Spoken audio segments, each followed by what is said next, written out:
guys, this is Booligan with Airsoft Retreat, BooliganAirsoft.com, and Airsoft Insider Magazine. Today we're going to take a quick look at something pretty much outside of the range of most of my guns that I normally review. This is the Tokyo Marui Recoil Shock Scar L. This gun is currently on loan from a friend of mine, Vorpal Bunny from Reddit R Airsoft. Basically, this is one of the newest recoil shotguns from Tokyo Marui. If you are not familiar with how the recoil shotguns work, they are electronic blowback, meaning they have a standard gearbox, relatively standard. However, they, depending on the model, because they have a few different recoil shock models, depending on the model, they have a recoil system in them. And it's not just a blowback system, doesn't just blow back the bolt. In this case, it has a weight that sits on top of the gearbox that goes as well. I get a lot of people asking for comparisons on this between the RM4 and the Bolt. It is very, very unfair to compare this gun with those two, given that it is a totally different platform. The AR recoil platforms have a large recoil weight in the buffer tube. This one has a relatively small recoil weight on top of the gearbox, so it's not really fair to compare. That being said, the recoil on this thing is not massive. I mean, it doesn't feel like you're shooting a real gun. However, it does have some movement. There are a couple of nice features about this gun. First off, and it's kind of a con as well, it uses their new magazine system. They are much closer to real steel size. They pretty much are real steel size.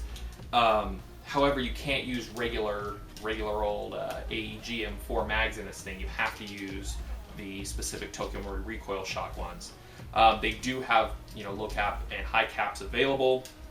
The low caps have a great feature. It has an auto stop feature. So this is an empty magazine. And we'll go ahead and we'll fire it once. That would basically be it feeding your last BB. But now, no more shooting. The way to do it is just like a real one. You change the magazine, hit the bolt stop, and you're good to shoot.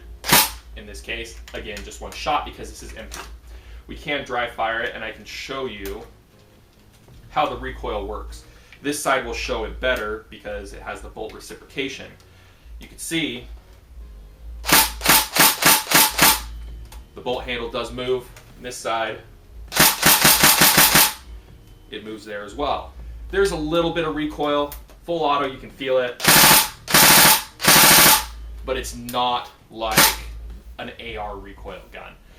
Difference being there's just not enough weight to push around. Performance-wise, this thing is pretty typical Tokyo Marui. Don't buy it expecting a 400 FPS gun out of the box because they don't work that way. That's not how Tokyo Marui sells their guns. That's not how they market their guns. Putting this on my chrono, it shoots right around 265 FPS using a .20 gram BB. Rate of fire, as you can hear, this is with a very small 7.4 volt LiPo. Not bad at all. We will go ahead and we'll do an Audacity report right here at the bottom of the screen. This gun is pretty much bone stock aside from, it's got a few Magpul goodies on it, Magpul magazine. There's a couple of other magazines that are included with it. But overall, I mean, if you're looking for a Tokyo Marui Recoil Shock Scar, you're going to have to get the Tokyo Marui Recoil Shock Scar. It's the only one that's out there. There's not a clone of it.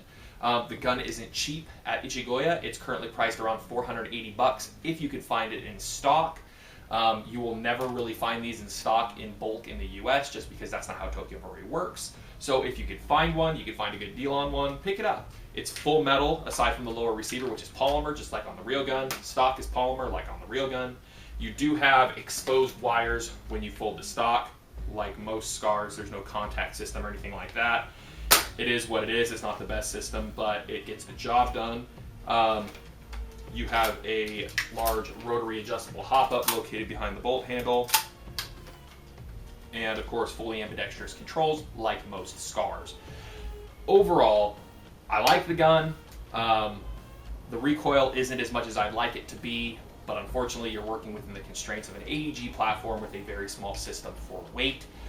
It is expensive, almost $500. Performance is very low, however it does shoot very well range-wise because it has the Tokyo Marui hop-up, which is blessed by magical fairies and pixies over in Japan.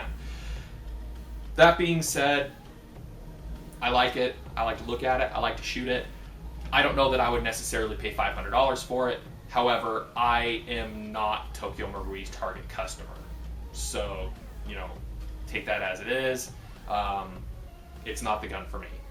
It's the gun for a lot of people out there, just not for me. Many thanks to, of course, Reddit, and specifically the Airsoft subreddit.